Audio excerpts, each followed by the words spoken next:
There we go. We're doing it, Shawn. We're feeding things. We are feeding the internet. Feed the internet, Shawn. Yeah, that sounds really weird without any type of like references or what we were talking about. But anyway, it's fine. No one listens to this part of the show anyway. Do you know it's Tuesday? What? I learned a little bit ago that it is Tuesday and we have a show to do. And tonight we're going to talk to PJ Charles from Straight Street Inc. out of Orlando, Florida. And we're also going to have Chad Roberts from the RVA Beard League. Look at that. I'm pretty excited. Action-packed, Shawn Glander. You're telling me. Action-packed. Are you ready for this? I don't know that I could ever be really ready, but I am going to try to struggle through. Yeah, that's what I've done for basically since 2018. So you'll be fine. Let's get going. Talking Beards, the podcast.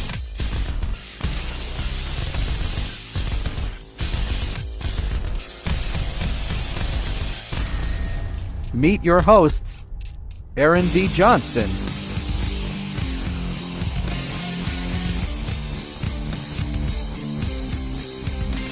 Shawn Glander,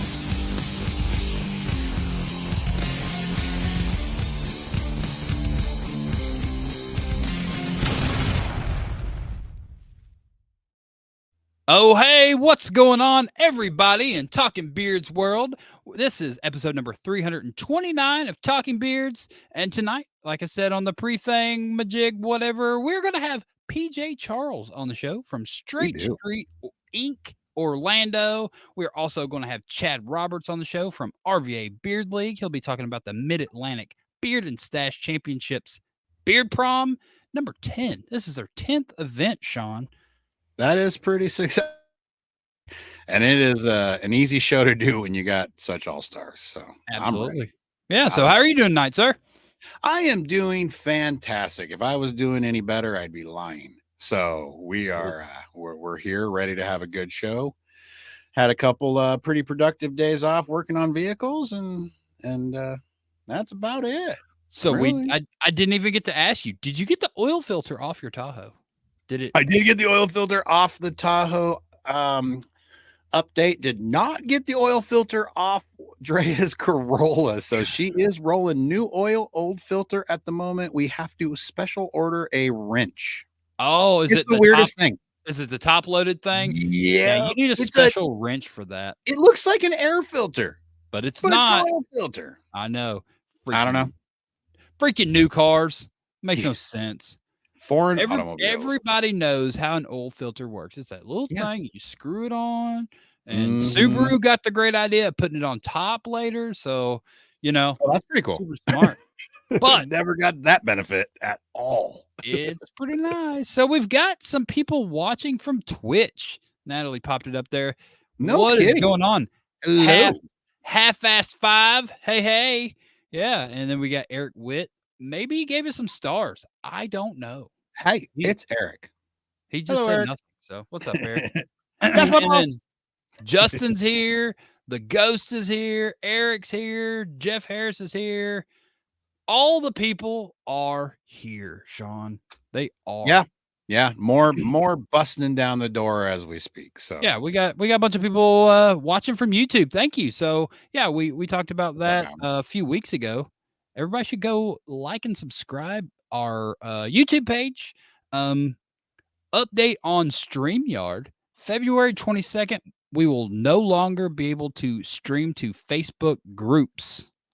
Luckily, we don't stream to any Facebook groups, so we'll be okay. Yes, but we can still be on Facebook, just not the groups. So. Not the groups. And so if those What Up Mob Wednesday boys were still doing a show, they would have to be figuring something out because that show did in fact go to a group. So, luckily we don't have to, worry about that. And those guys have moved on to bigger and better things and they're, doing cool life stuff, Buffont and Monty. But yeah, what do stars mean? Steve Fletcher Jr. So I want to know too. So I don't know. You donate stars to a show or someone's picture on Facebook, it's money of some sort, like actual money, and yeah, it goes That's somewhere. pretty cool. I don't know. It I goes don't- somewhere. It does. Every once in a while, I'll run across it when I'm like looking through my Facebook stuff. I'm like, oh, stars. I got $2.21 in there. Heck yeah. So give us your stars and we'll figure out eventually where they go, and we'll utilize the stars for stars related things. Stars mean you really like us. That's it. Yeah. Hans and Franz is here. Yes, it's Shawn. What's up, Shawn? Fake Shawn. Person. Boo Bread. Boo Bread. Boo Bread show. They did a couple, and that was it. Jeff Harris. I have no idea. They were good. It went well. I think the plan was for those guys to do one like every couple of weeks or once a month or something like that. And I literally think they did 2 shows, and that was all she wrote. So it was, it got more traction than Talking Crypto with Sean Glander. So that's good. It sure did. And Talking Cornhole, all your shows. I'm glad we're bringing those up. I got to bring up your brighter light bulbs. I got, sometimes. No, Chris Hall, you are not Facebook user. You are Chris Hall.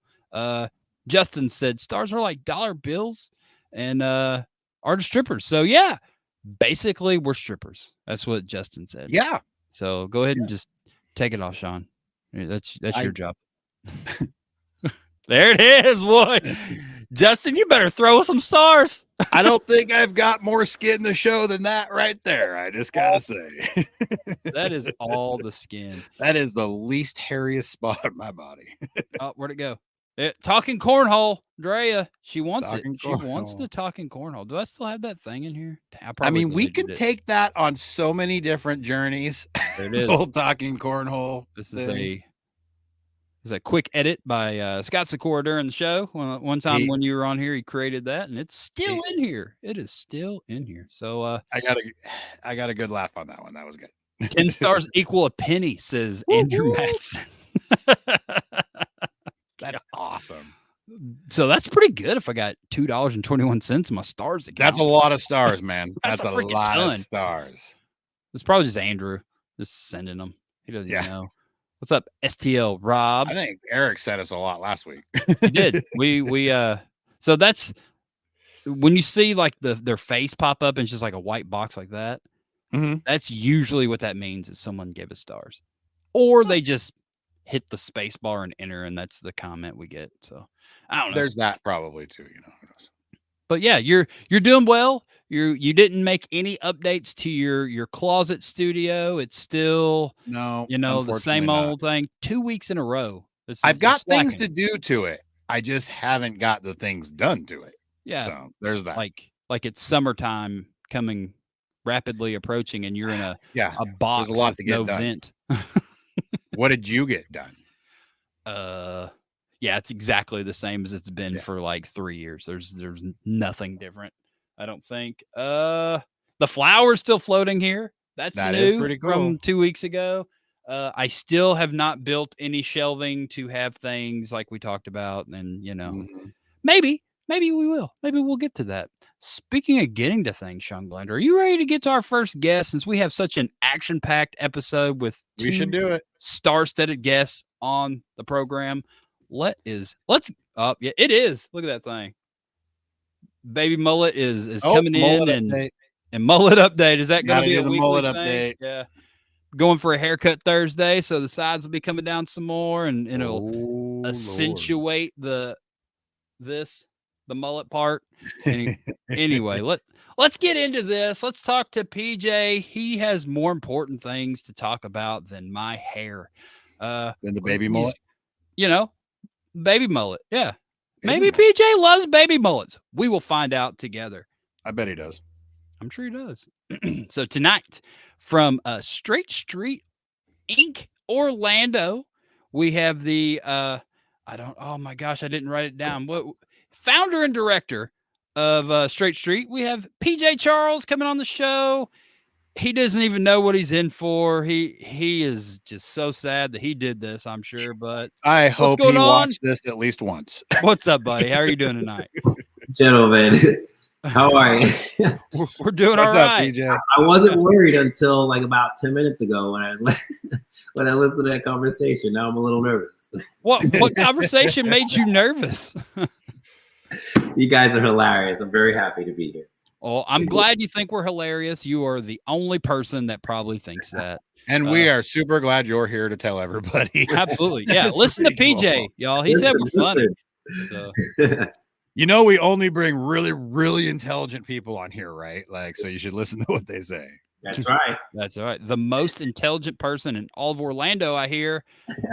Let's get into this thing, man. Are you originally from Orlando? I am not. I am born and raised New York City brat. Okay. And, yeah, my parents are from the Caribbean, so I'm a first generation. But yeah, I moved to Orlando when I was 29. That was back in 1999. So yeah, do the math, carry the one. 52 years of age right now. 52. Yeah. Mm-hmm. Well, you look great for 52. Shawn's 75. So you look a day over 80. And I've been 75 twice. So figure that one out, you know.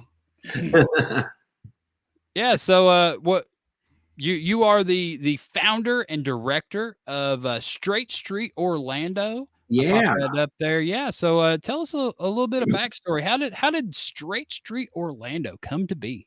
Man, so Straight Street is a homeless ministry. We feed the hungry and homeless in our city.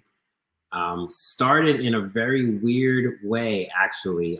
Was not on my radar. You know, again, being from New York City, homelessness is something that you just kind of turn a blind eye to naturally. You know, unfortunately, that whole New York mentality, just hustle, grind, no time to, you know, do anything but focus on yourself, really. But I moved down to Florida and down to Orlando in particular, and still didn't really have a bend towards doing a service of any kind, really. Actually got down here and got in more trouble than anything else. But probably around, I guess I met my wife to be in late 2000 and decided I was going to stay. And she's really the reason I ended up moving away from a lot of my old habits and different things. And actually just started going to church and paying attention, I guess. And in 2009, I lost a job, and I was in the aquarium business. So I was teaching people how to keep fish alive, fish and corals and all those types of things. Were you saltwater or were you freshwater, or did you do both? Oh man, look at you. Both. Nice. Yeah. It was really lucrative business back then. Not as it was now. There's a lot of, well, anyway, that's another story, but it was awesome. And actually what I did was I was opening stores for people. And so I would come in, I would build the systems, I would bring in the livestock, train the staff, and then somebody else would hire me to open up another store. And so it was really like a fishman for hire type of thing. But in January 2009, you know, that whole economic housing thing happened, and a lot of people were losing their shirts and losing their houses. And the owners of the store that I was managing just couldn't keep it afloat anymore. And so that ended up tanking. And I didn't really have anything to do. I really didn't have a job or a skill set that was going to pay me anything near what I was making in the aquarium industry. Did you attempt to stay in the aquarium industry? No, as soon as that thing dropped out, I kind of just had this revelation that I had been very comfortable pursuing my life and planning everything without having God's intervention in it, or even, you know, permission. And I don't want to, you know, get hyper religious or anything like that. I don't know where people lean to. Man, you do you. However you feel like this is conversation your time. needs. Yeah, man. Yeah. You have the floor. Absolutely. Okay. So I had realized all at once that I had been making plans without without God's I guess intervention is the best way I could say it. I wasn't really asking for permission or seeking any guidance. I was just doing my thing and then asking him to bless it, Okay. And so I immediately realized what was happening. I was at school for elementary education, and that was actually going to hinder me getting a job because I was moving into a full-time internship, which is basically working for free. Yep. 40 hours a week in a school system. Because you have to do that to get your teaching degree. Right. You have to go through the weeks of unpaid training or what. Yeah. A full semester, right? Yeah, so man. It was going to be August to December before I graduated. I was like, what am I going to do now? And so I kind of just heard God just say, trust me, man. And I was like, okay, that's what I'm going to do. My wife didn't like that idea. But trust doesn't always pay the bills. So I can 100%. But in that time, just some amazing things were happening. There was always provision. We weren't in dire straits in any way, shape, or form. I don't know how this was happening, to be honest. And so what actually happened was I held a Bible study group in our house for college students. So even then, my wife was like, "Well, how are we going to feed these kids?" And I'm like, "I don't know." I just kept figure it out. Yeah. I just kept saying, "God will provide. God will provide." And he did. Just week after week after week, he kept providing. And at the end of that Bible study, we were called to love out loud. It was to go impact the community. And one of the students said, "Hey, you should," Andrea, that's really funny, and it's very, very true. That's my wife. That's your Whoops. Yeah.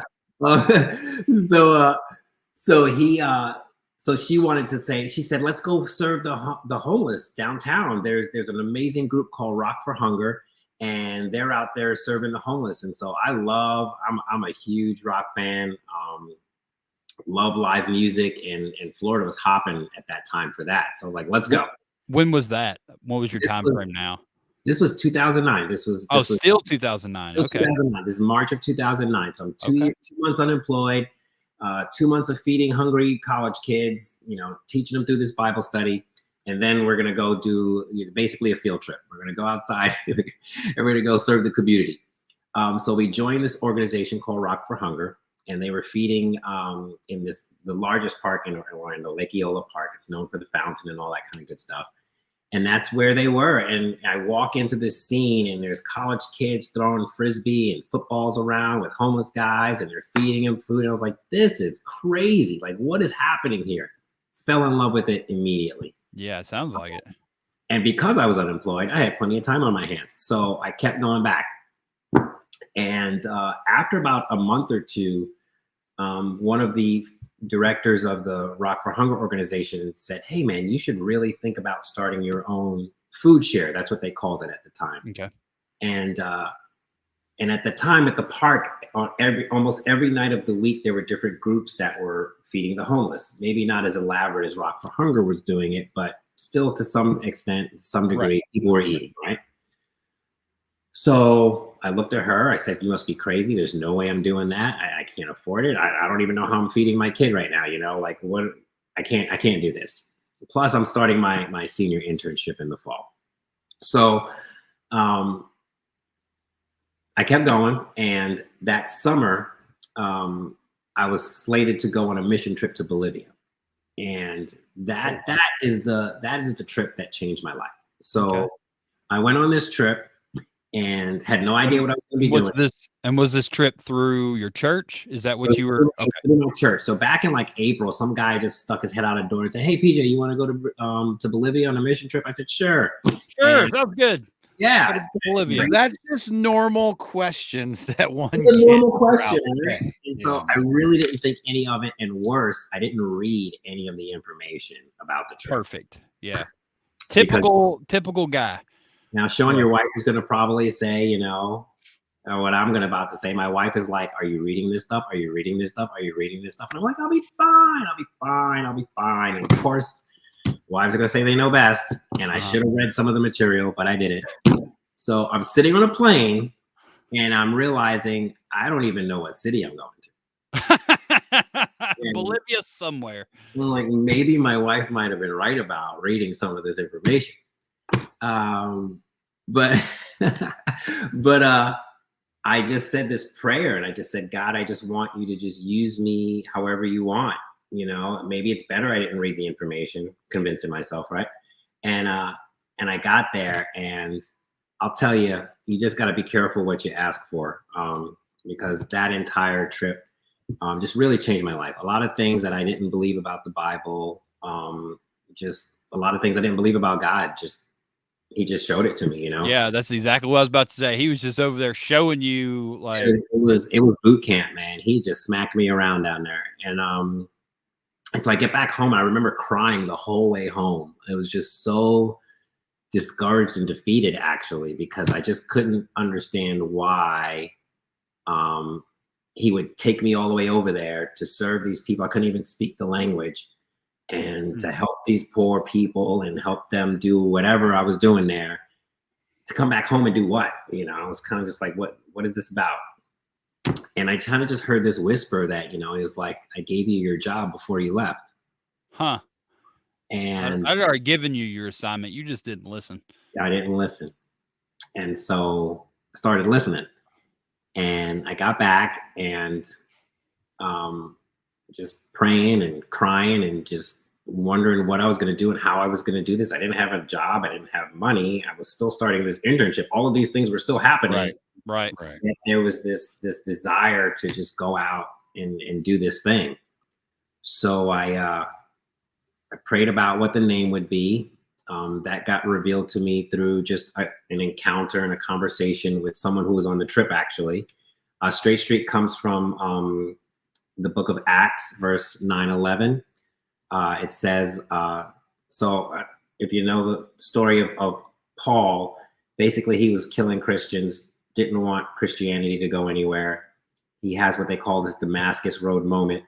He's on his horse and he's riding into this town. Jesus basically knocks him off his horse, says, "Why are you persecuting me?" And he blinds him.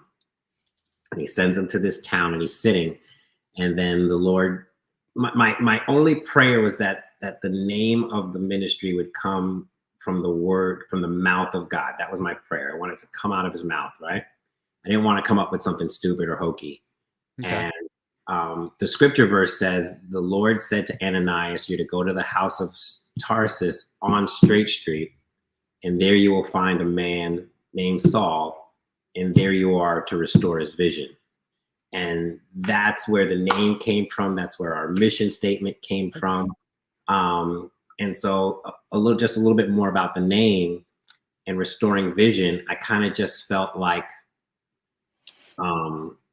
when it comes to homelessness, there's a lot of people that are blind, right? Like we who have very rarely think of people who have not.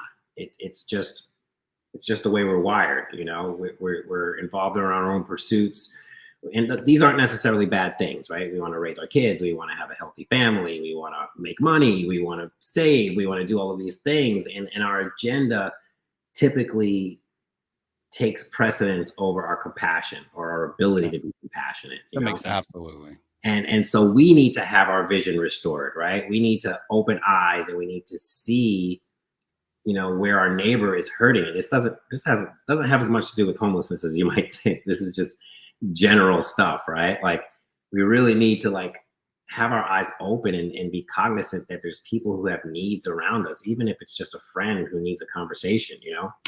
Oh, I completely understand look that. around, not always look ahead. Right. Yeah. Perfect. And then the homelessness, they're so defeated and they're so discouraged and the system works against them. And you know, there's really the belief that everybody that's homeless are addicts is such a lie, right? And so, you know, homeless need to have their vision restored. They need to believe that humanity cares. They need to believe that people still can love and people still can feel and people still want to, you know, immerse themselves in people's mess and help them. And so my idea was that we needed a holistic ministry, right? We needed people who are going to have their own hearts healed by putting their own junk away by going to serve someone else. And then for homeless people who find themselves alone and isolated the majority of the day, we wanted to provide an environment where people would want to sit and talk with them and just hear their story, tell them a knock-knock joke, you know, pray with them, laugh with them, cry with them, whatever. Just be there with them. And just be there with them where they're at, right? Non-judgmental. Yep. And so that's how Straight Street came to be. And so I incorporated the name, and which was easy. And then I had to file for a 501c3, which was a little more difficult. And mind you, while I'm doing this, everybody's telling me I can't do it. Like, I mean, people at my church, people from the city, like just people of that I still trust and respect, but I get their apprehension. But in the same, I mean, you're you know, to a lot of people, you know, they don't understand what you're feeling on the inside. Like they're just saying, like, you don't even have a job. Like, what are you doing? Like you're doing all this. You need to focus on you. But you're like, no, they're looking bigger than me. This is all bigger than me, and I feel like I have a more important role here, and that's essentially what you were told, and that's what you started doing. Compelled. Yeah, there was no way around it. Yeah, there's makes no perfect sense, dude. Yeah. So September 1st, 2009, we rolled out to the park. 3 friends, 6 trays of spaghetti. We fed about 60 people. That's awesome. And so this was the first Straight Street thing. The very first one, September 1st, 2009. Yeah. And then the very next week, it was double the amount of help, double the amount of food, double the amount of people. Where did the rest of the food come from? Was it just from random people like coming in to help out and stuff? And they're like, hey, we also made some spaghetti this week or whatever. Did you know what's so funny is that I really believe inherently people want to serve and they want to help. They just don't know how, they don't know where, and they just need a nudge. And that's all I really did was I just started telling people what I was doing. And they were like, what? I want to come. I want to see. I want to do it. Do that. I want to help you. Yeah. And it was just, it was a lot easier than it seemed, you know, than I even thought it was going to be. And I got to be honest, I really wasn't thinking about anything. I had no idea how we were going to last, what was going to function. I wasn't thinking about a year from now, 3 years from now. You know, we're 14 years old now. And I was telling my wife the other day, I was like, you know, I'm going to be doing this podcast and I got all this stuff. And I was like, babe, I can't even believe we're still doing this. And she's like, well, I knew. And I was like, well, man, you should have told me. Yeah, that'd have been good information to have 14 years ago because I didn't have a clue what I was doing. I cried on a plane. What is happening? Why did you how did I get here from like snot bubbles on a plane? You know, like, and so that's of course, there's a lot more in between, but that's just how we started. So September 1st, 2009, man, we invaded the city. And so on that very first trip, do you have any of those volunteers still with you in the organization, or is it? I'm curious. You know, it's a great question. You know, I firmly believe that some people are in your life for a reason, and some people are in your life for a season. You know, I get that. And so unfortunately, I like that. Not a lot of people have stuck around. Quite honestly, the 2 people I started this with inside of a year were gone. And not necessarily in a bad way, just one. You know, they didn't have the drive and the passion to continue going like you did. Maybe just needed the help in the beginning. Right? Yeah. I mean, one moved to Texas, and then the other one had some other issues. I mean, I was always, you know, I was older than the other 2. I was already established. I was married, had a kid, had one on the way, you know, types of things. Pursuing a career. The other 2 still needed to find their way and pave their way. So I'm sure Straight Street was huge part of their story, even though it didn't remain their story. But you know. Again, I always sit in the fact that this is a mission that God gave me.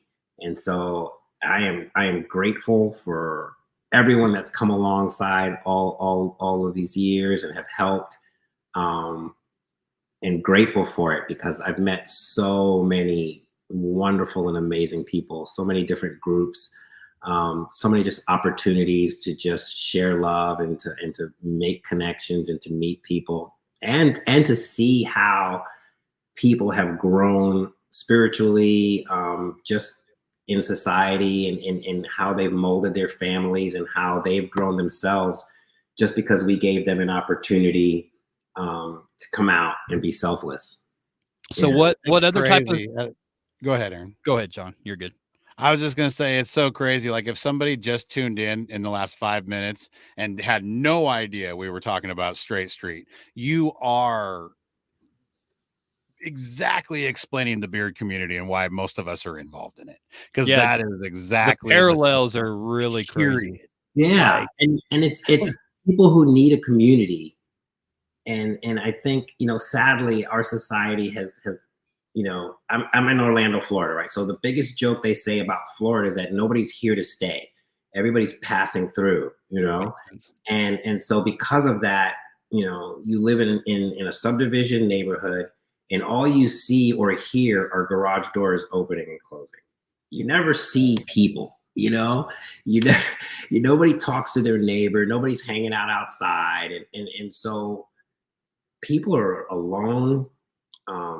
They're lonely and they're lost, and they're just sitting inside with all their possessions and all of their stuff, and they're miserable, and so much like what you guys are doing is you're providing an opportunity for people to come together, to share their lives, to share their stories, and to have a great time doing it. Absolutely. And it's important because people need people.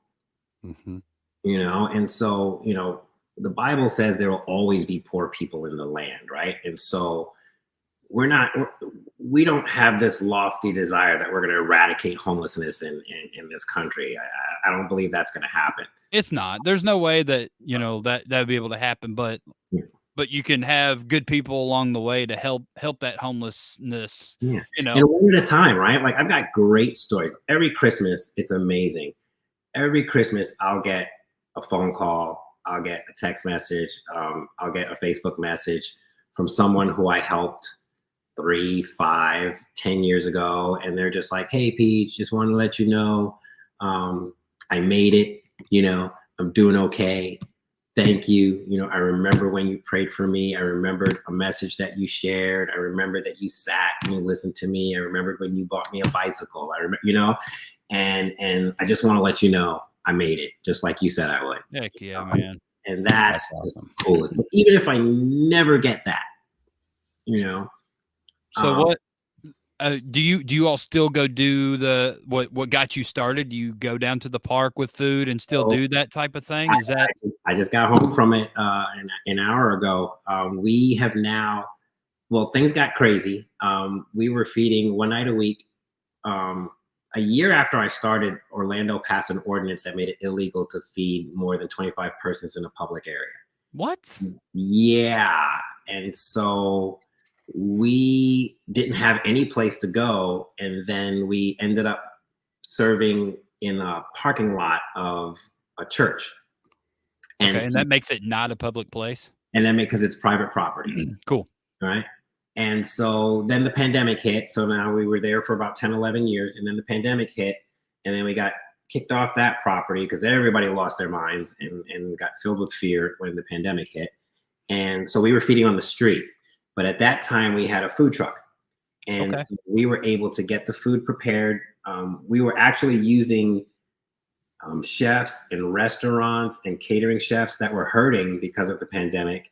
And we were actually able to pay them to cook for us so that we could serve people out on the street. That's amazing, man. It was great. It was the sweet spot. I mean, people were giving us money because they knew what we were doing, and then we were able to help these businesses stay afloat by having them cook for us. And we went from one night a week to 4 nights a week. Okay. And then by November of 2020, just a chance reacquaintance with a gentleman who was working at a different place, but now is directing a campus called the Christian Service Center. He asked us to come to his location to be basically his dinner provision. And so we're there now 5 nights a week. We serve Monday through Friday. We serve between 150 and 250 people a night, men, women, and children, and good food. And I have a team. I have a staff, actually, and it's an amazing team. We have volunteers from all over the city, actually all over the country, because we're partnered with another organization, and they bring students in middle schools and high schools from Tennessee, from South Carolina, from Midwest, and they come to Orlando for mission trips. And Straight Street is one of their stops. That is the most amazing thing, dude. I had no idea. Yeah, it's unbelievable. So even tonight, we had 4 members from our UCF, University Central Florida. University Central Florida, by the way, ping pongs between the largest or the second largest university in the country. And it's right here in Orlando. I had no idea. And so we had 4 members of their football team come out tonight to serve. It's awesome. So you are tied in now. I mean, I can't get out. You know what? I don't know that I wouldn't know how to get out. It's Straight Street so woven into my life that it's just a part of everything. Like my kids have grown up out on the street serving homeless folks. Right. I became a teacher. I taught elementary school for 3 years, 3rd grade, loved it. Left that to go back out onto the street. Actually started a contract company where we were flipping houses for a hedge fund, and we were taking guys off the street and teaching them trades. So we were teaching them to paint, we were teaching them to tile, minor electrical. 2 of those guys own their own paint company now. One's up in Boston and one's in Kissimmee. So we know you're amazing, dude. We know we can help people. No, I'm not amazing. Yeah, you are, man. You freaking you're like, I've got this mission that I need to do. I'm going to feed a few people. It'll be fine. And now you're absolutely changing people's lives and giving them a career. You not only fed homeless through the pandemic, you were feeding chefs and cooks and stuff. Like, you are definitely part of the solution, my friend. There is no doubt about it. I'm just trying my best to just be obedient and do what I feel like God has called me to the best of my ability. But I've seen blessing in it. You know what I mean? Like, I started doing mission trips in Brazil because of this. We started building houses in the slums in Brazil. But most importantly, before you went to Brazil, did you read the pamphlet this time? This time it was my mission trip. So, so you wrote the pamphlet. So I wrote the pamphlet. And he still cried on the plane. I still cried on the plane because me too. I cry on the plane. Is a universal thing, man.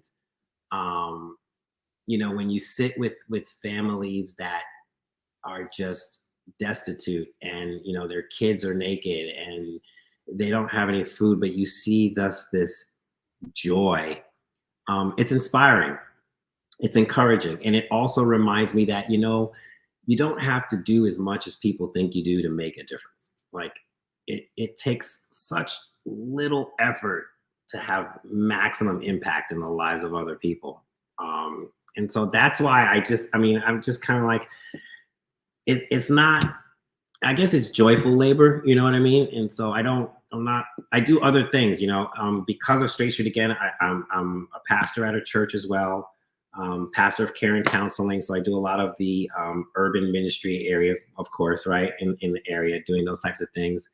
I'm a registered mental health counseling intern. So I'll be licensed by the end of the year, God willing. But all of this is just an effort because I just kind of feel like, again, people, there are stumbling blocks to people living the life that God created for them, and a lot of times, if you're a person of faith, our lead pastor once said he was in Africa and they were there to, evangelize and tell people about Jesus. And the chief of the tribe said, listen, these people can't hear about your Jesus over the grumblings of their stomach. And I just took that to heart. And it's like, you have to help people where they're hurting, because the hurt is real. God is real, but it's difficult to see past the pain and the hurt to believe that there's hope and that there's joy on the other side. And I think that's what we do the most when it comes to homeless people. I just feel like we got to love them until they learn to love themselves. Perfect. So good, man. Yeah. So freaking good. I know we could talk to you. I'm eating at your time. I'm sorry. No, you're good. We know how to talk to Chad. He's an old guest. It'll be fine. Man, I know we could talk to you forever. You're full of probably 1,000 different stories, but I have something I want to touch base with you. What is your thought about this thing? What went through your head when Justin approached you and was like, "I'm putting on this beard competition, and Straight Street is going to be the charity beneficiary for this event"? What was your thought process? My first thought is like, I gotta get my game up, man. First, I gotta grow a beard. No, I mean, here's I was telling you, Justin and I, we go way, way back, and the love between the two of us is so real. We are like polar opposites, right? So Justin's as country as they come. He's always like, "When are you gonna come out and go hogging with me?" And I'm like, "I don't even know what that means, dude." And then he's like, "When are you gonna come build a fence with me?" And I'm like, "Justin, I'm not doing that, bro." I'm not hogging and I'm not building fences. We need another hobby together. Exactly. But I love him. I love his family. We, like I said, Justin and I go way back. We've been through thick and thin together. And so when he presented it to me, I was just like, "You're gonna do what?" And then he showed me the pictures and I was like, "This is amazing." And then I was really just honored, unfortunately, serving the homeless is a thankless endeavor, right? We are shunned by the masses. Politically, we are always in trouble. They just don't want us shining a light on a predominant issue. And so, like I said, it's thankless. Nobody's knocking down my door to give me an award. I'm not on the news, and nobody's celebrating me. And like, they should be. None of those things are happening, So it's PJ Day. It's a no. PJ Day. I'm gonna write the mayor of Orlando. Let's not do that. my daughter has PJ Day on Fridays sometimes at school, so I think they're already celebrating you, and you don't even know it. Everybody dresses up like PJ and goes to school. They do. That's the school I used to teach at. One of the teachers for PJ Day printed a T-shirt with my face all over it. That's where the school. I thought that was pretty awesome. But I'm just honored that Justin would think of us. That he would put this amount of effort into something that he loves and would include me in it. And he's putting in the effort. I promise you. I'm excited to be there. I'm excited to just see it in live, in motion, and it's gonna be pretty awesome. So, but then again, I'm even grateful for this opportunity, man, because you guys just gave me a sounding board and gave me an opportunity to share what we do down here with all of your followers and stuff like that. And so I appreciate that so much. We appreciate you so much. Thank you for coming on. Like I said, I know we could have talked to you all night. I know you're just full of stories, and maybe we'll have you on again, and you just I'd love to tell some stories, man. Just tell us some of the stuff you've done. I'm in. Signing up. Dude, absolutely. You wouldn't even believe half of them. Because you jumped from like 2009 to now. Yeah, there's so much. 14 years of stories in there. Yeah. I can just imagine. We're missing like 47 years in between, man. There's a lot in between. Yeah. Well, but I look forward to it. It's all good stuff. So I would love to come back if you guys want to have me. I'll definitely reach out to you again and have you on. I know there's another podcast that really focuses on mental health. Mm-hmm. It's called Shape the Podcast. Okay. I'll have that guy reach out to you. I'm sure a lot of your stories would really radiate, or that's not even the right word. You just resonate. That's the word I was looking for. Resonate is definitely the one you were going with. Yeah, that's the I was word. wondering how long it would take. Whatever words. I didn't go to college. Okay, leave me alone. But you're out here teaching it. I think a lot of the things you have to talk about and your life and your missions and everything, I think would really resonate with the viewers over on that show. And man, I just love it. I love everything you're doing. You're an inspiration, and just keep it up, dude. Just keep it up, and I look forward to seeing you on May 25th. Yeah, man, it's gonna be awesome. I'll be there, right there, May 25th, the first annual Memorial Day weekend Beard and Mustache Bash. Quite the lengthy title, but it's fine. It'll be all right. Translates to pure awesomeness. Pure awesomeness, yeah. And PJ, thank you for coming on. Great to meet you. Have a wonderful night. Yeah, buddy. You have a great night. I appreciate you. Yeah, appreciate you too. Yeah, hit up Straight Street. What is it? That's Straight pretty awesome. st.org, and there's a donate link on there. I had it on here. Dadgummit. I didn't even have it on there. There's the donate link. There you go. You can look at it and donate. I didn't even know we had that, or I forgot about popping it up. Anyway, this is what we do. But let's get into this. We're going to do an abbreviated version of this. Chad's done 1,000 of these. I'm sure he can do it in his sleep. I'm not worried. He's not worried. No one's worried. It'll be fine, Shawn. Stop freaking out. I stopped freaking out when I got the memo. All right. So let's do this. Part 2 of tonight's episode. We'll be talking to Chad Roberts from the RVA Beard League. He'll be talking about the Mid-Atlantic Beard and Stache. You and that loop back, Chad, it is incredibly bad. It is way worse than it was earlier. Just FYI. I bet it works itself out.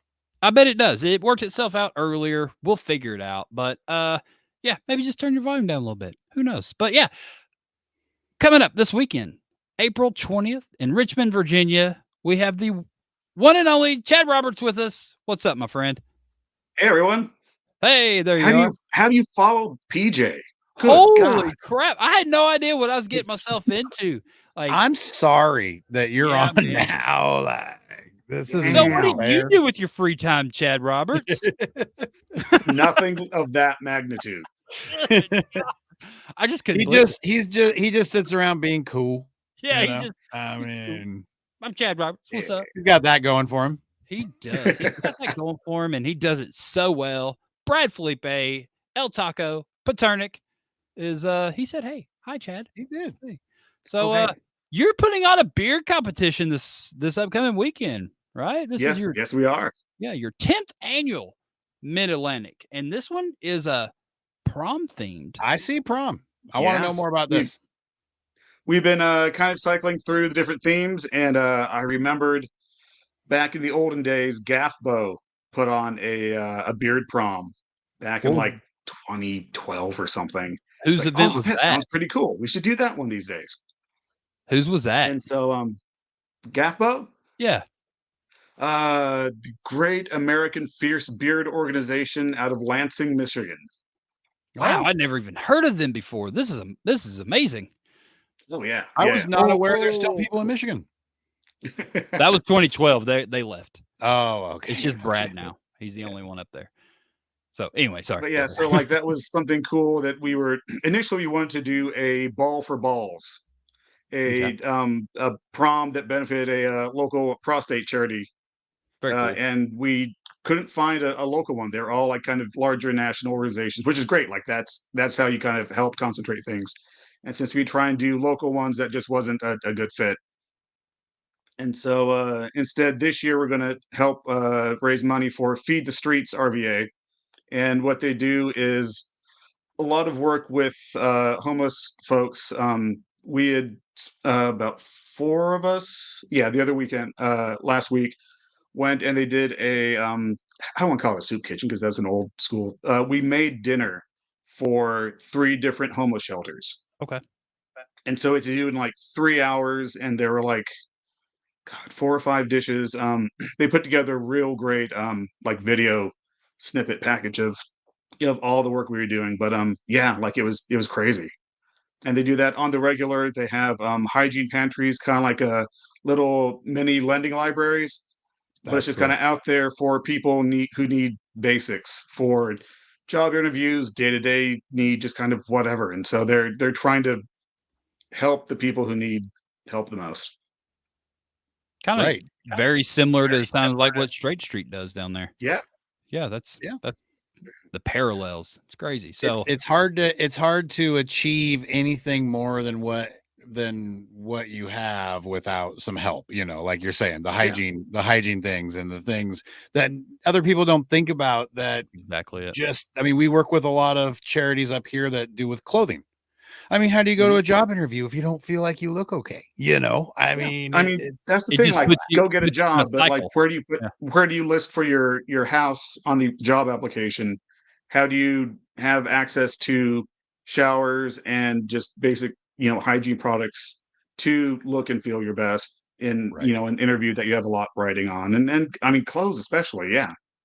Yeah. all I mean, that. things we completely take for granted.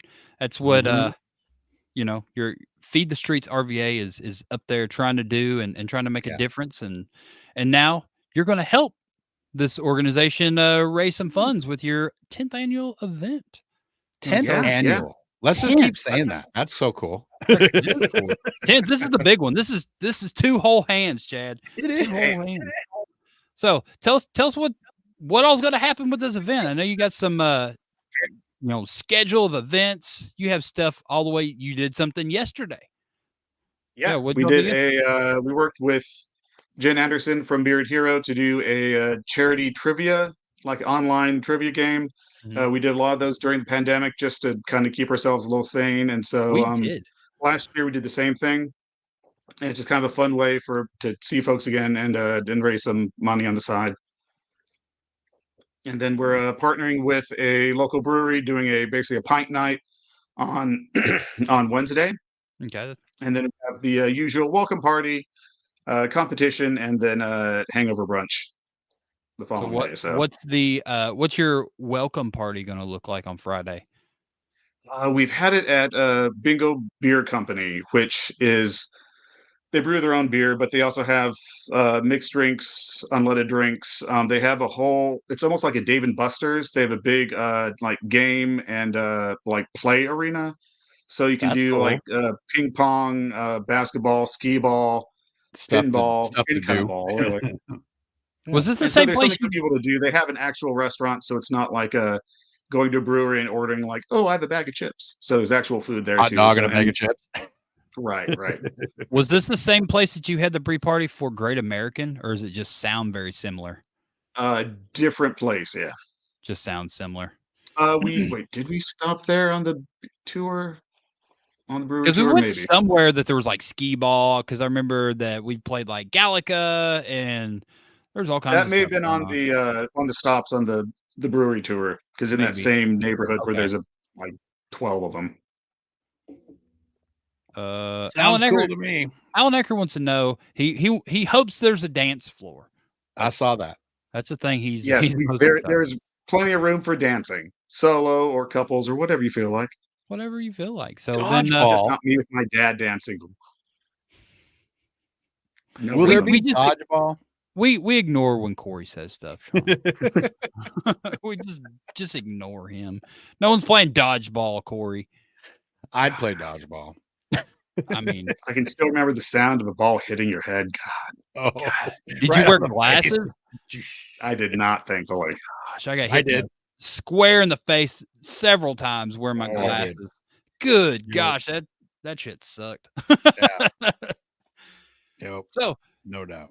Beard Prom on Saturday. Let's get into this. We got a few minutes, so tell us what there is to know about your Beard Prom. Yes. Yeah. So, like I said, it's a beard competition with a prom kind of dance theme. And so what we did is, in addition to the normal categories, we threw in a couple extras. One of them, I liked from Worlds, which was like a barber style beard, Okay. where it was the more kind of tailored, very kind of crisp style beard. Like I know a lot of guys will wear their beards with like a fade in the sideburns, or So have like like a chiseled mustache, like very kind of cut. And so usually if you're in a full beard natural category, you're not placing well because of all of that shaping. And so like that was kind of cool to have a category for something a little more natural, meaning no product, but still a some care given to it clearly. What would you Right. consider the difference between like a groomed beard and a barber style beard? I think I just looked on the schedule. It does say groomed / barber style. Oh, okay. Yeah. Like to me, a groomed beard, like even back in the day, was the way that you would wear your beard to like a wedding.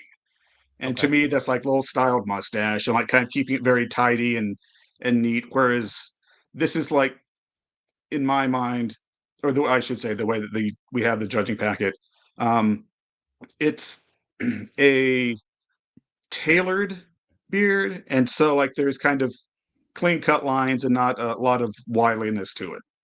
And then in the barber style, does it incorporate your head hair as well? It does not. No, like Okay. you can be bald and still rock that. Yeah. Well, if you weren't, We bald, appreciate you, yeah. Chad. Like us out there. I mean, I'm gonna say it for the whole community. I was just thinking, we with it definitely being, appreciate we can still enter it. You know, I was just thinking with we're it being good. a barber style thing, if it would just be like, Oh, gotcha. No, I just falling, think barber you know, in the sense of like a almost like an old school barber. It's very kind of neat or clean cut. Even like a short trimmed beard, like something that's tidy. yeah. Yep, I'm picturing shaped up, looking clean, on point. Yeah, Mhm. Yeah, I'm crisp is following. what keeps coming to mind. Crisp, Yep. crispy, Yep. crispy beard. A So crispy what? beard. Totally. What else? What other special categories do you have that's different from this event from years Well, past? since it's a prom, we thought we'd give people an excuse to dress up fun if they want to. If you don't want to, doesn't matter. It's a beard comp. But just themes have always been like a fun way for people to go crazy in one direction or another and have fun with it. Because why the hell not? Right. So we're doing. We threw in a couple extra fun categories for best duct tape accessory. I'd seen like cummerbunds and like ties and purses and well wallets, but it's like wallet, but no, I mean just to kind of have some fun with that, and Don't then come like with a a wallet. tackiest person You're gonna or get couple. So if you want to go like super crazy and find some old tuxedo or like 70s Anchorman dress outfit, go for it. Yes. Yes. And then like best dressed for whoever looks kind of top of the game, like really nice. And then let's see, thrift shop royalty. So again, kind of like Tackius, but kind of being able to use and recycle some really nice things you can find in any thrift shop. So again, something fun. And again, these don't have to be expensive anythings. And that was kind of the point we were trying to drive home with the thrift shop, is like you can drop $6 Mm-hmm. on a suit at a thrift shop and you can look amazing. It looks like a fun category. I like it. I absolutely love the category. And I mean, I would have a lot of fun at a thrift store doing that one. I'll tell you what. That's for sure. So and then we'll you do also our, have the craft build off category, right? yes. Yeah. Tell us So how we're, that's how's that gonna yeah. work?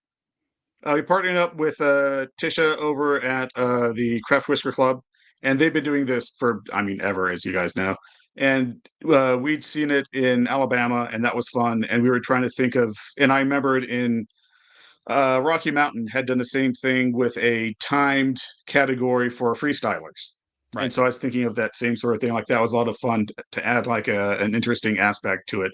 That is So cool. that'll be our first category of the night. It'll last 45 minutes in total. We'll give each of the contestants their own bag or box of supplies to work from, glue guns across the board, and give them 45 minutes to see what they can come up with. And this will take place on stage, and then after On that stage. they'll just move over and get judged after that. Exactly. Yep. Nice. And then away we go with the beard competition, and then all the other things. It's the perfect way to do it. Get it. You got to put it out front there. Yeah, so you got all the regular categories. You got kids and natural mustache and styled mustache and partial beard, and it just goes on and on, all the categories. Bunch of normal stuff, but then like the things you talked about at the end, the techiest person or couple, the best dress, a thrift shop, and the duct tape accessory. So those will all go across the stage after all the other 14 categories. Those will be the last kind of few things. And then I assume there'll be judging or there'll be awards after that, right? Even though it's there not will on be the awards schedule of after all events. that. It's not on the list, but there will be. We'll make some time doing the- for it in there. We're doing our It'll happen. awards for each of the categories, and then best in show. What we decided to do was whoever wins will pay for their entry fees to enter the Great American Beard Mustache Championships in Detroit, sponsored by Honest Amish, I like that. this September. So kind of as a way to not a feeder system, because that's not how any of this is structured, but kind of as a way to, hey, here's our best in show. Go be bester. Go. It's Right? entice them to go to Great American. Go best it again. Go be bester in the Great American. Well, I was going to bring this up because you didn't get me this year, but I thought this was pretty funny. Y'all did it again. You did it again with your April Fool's foolery. You got me last year with the cruise ship. Oh yeah. Because see, mine was different because everybody was like, "Dang, I want to go on a cruise," but in there you said if you won best in show, you got to drive the cruise ship. That's what I was upset about. I wanted to drive the cruise ship. I didn't care about going on the cruise. I just want to drive it. You can drive the cruise ship once, and then they take you away. Hey, I'm fine with that. Maybe I'll do that. I'll go on a cruise one time and I'll just get myself arrested. Natalie will be. It does not take them long to get in that door. You better just floor it and crank the wheel or something. I don't do even know. something worthwhile. And yes, Andrew, there will be our usual epic raffle. We picked up an 8-foot PBR beer pong table today. Oh, we have your N64 right there that he's talking about from last year. Andrew won it, and then we confiscated it. Sorry. I think we have another package very similar to that from Tech Exchange. Yeah. Cool. Well, I'm sorry we got you on here so late, Chad, but you know. Oh no, he's doing a. Yeah. PJ was doing all the things, man. He was just doing them and time well spent.